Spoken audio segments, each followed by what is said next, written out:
Está no ar mais um Blank Entrevista e hoje a gente tem a honra de receber o Dr. Lauro Aita, cirurgião plástico, para falar sobre otoplastia. Doutor, muito obrigada por estar aqui conosco hoje. Quero começar te perguntando sobre essa cirurgia, né, que muita gente fala para correção de orelha de abano e também tem outras funções, né?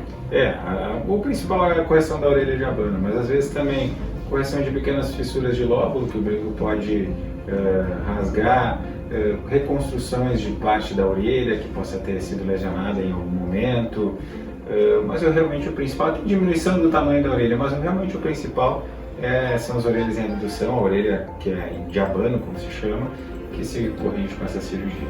Doutor, uma dúvida que chega bastante é se tem uma idade mínima para fazer essa cirurgia. Não tem uma idade mínima assim fixada, mas a gente costuma dizer que a criança em torno de 5 a 7 anos, que já tem um certo entendimento, consegue cuidar da cirurgia no pós-operatório, consegue entender o que está acontecendo, até mesmo às vezes se queixar para os pais a respeito daquele problema. Já tem também a orelha mais ou menos definida, não vai voltar para o lugar, a gente sabe que dali para diante muito difícil que corrija, aí é hora de se começar a pensar em cirurgia. Certo, e tem alguma contraindicação? Contraindicação, doenças graves, assim, que pudessem ser contraindicação para qualquer tipo de cirurgia, mas do contrário, dificilmente vai se achar uma contraindicação que proíba a cirurgia.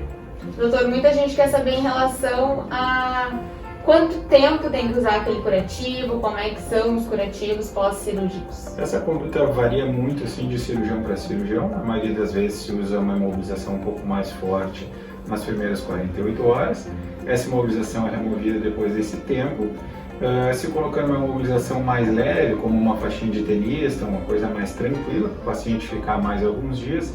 E depois disso praticamente se libera o paciente para andar sem proteção, né? Não fazer atividade física mais intensa, coisa mais pesada, em torno de 30 dias mais ou menos. Mas o retorno para o trabalho, por exemplo, se for um trabalho para dentro de escritório... Escritório que não tenha esforço, assim, a gente costuma pedir em torno de uns 7 dias, daria até para voltar um pouco antes, mas né, existe o edema, um desconforto, a gente prefere que pelo menos uns 7 dias o paciente se afaste para voltar com tranquilidade. E em relação às cicatrizes, doutor?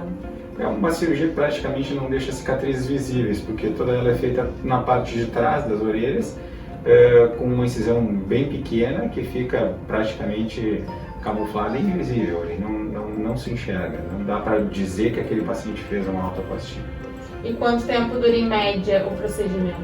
Em torno de 1h30 mais ou menos, dependendo do caso, um pouquinho mais. E aí o paciente já pode ir para casa no mesmo dia? Depende do tipo de anestesia. Isso também é um outro questionamento frequente dos pacientes, né?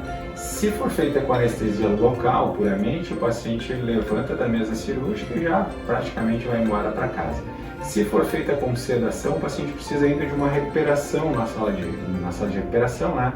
Uma observação de algumas horas antes de ir para casa, mas sempre ele vai para casa no mesmo dia da cirurgia. Doutor, e tem como prever como vai ficar o resultado final?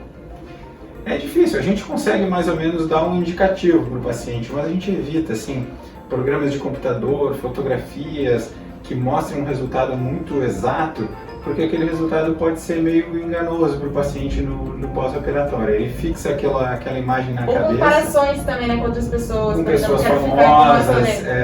Então a gente evita esse tipo de coisa, mas a gente geralmente costuma falar em angulação da orelha em relação à cabeça, em relação ao mastoide, que é essa região atrás da orelha, e a gente vai ali com o paciente no espelho mesmo e olha, o que tu gostarias aqui, um pouco mais para cá, um pouco mais para lá, a gente consegue chegar bem perto do que ele está pensando. Doutor, e outra dúvida que aparece bastante é como o paciente deve dormir depois da cirurgia, de que forma? Não tem uma restrição muito intensa, mas deve-se evitar principalmente puxar as orelhas para frente, né? Ou até dormir em cima da orelha, porque isso vai fazer com que ela edemacie um pouco mais, pode causar dor. A gente pede que durma de barriga para cima, com a cabeceira um pouquinho elevada, para evitar inchaço e para evitar dor no pós-operatório. Tem mais algum outro cuidado no pós-operatório? Curativos a gente faz quase sempre em consultório. O paciente não precisa mexer em nenhum tipo de curativo, fazer nada disso. E o cuidado é só não se esforçar, não bater, não puxar a orelha para frente, é basicamente isso. Perfeito, doutor. E para encerrar, como é que é para o senhor como médico fazer as operações aqui no Blank? Excelente. É um hospital que veio para mudar o conceito, né, de hospital voltado para cirurgias de pequeno e de médio porte, que abraçou muitos cirurgiões, que ouviu muitos cirurgiões, que tem como donos cirurgiões também, que conseguem atender a nossa necessidade, saber o que a gente precisa, que estão o dia inteiro aqui com a gente, que a gente tem uma comunicação muito próxima. Então é um hospital excelente que não tem comparativo, pelo menos na minha opinião. Perfeito, doutor. Muito obrigada pela tua participação. Eu te agradeço também. Obrigado a todos que estão assistindo. É isso aí. Se você gostou do vídeo, deixe seu like, seu comentário aqui embaixo e também ative as nossas notificações. Até o próximo vídeo. Tchau!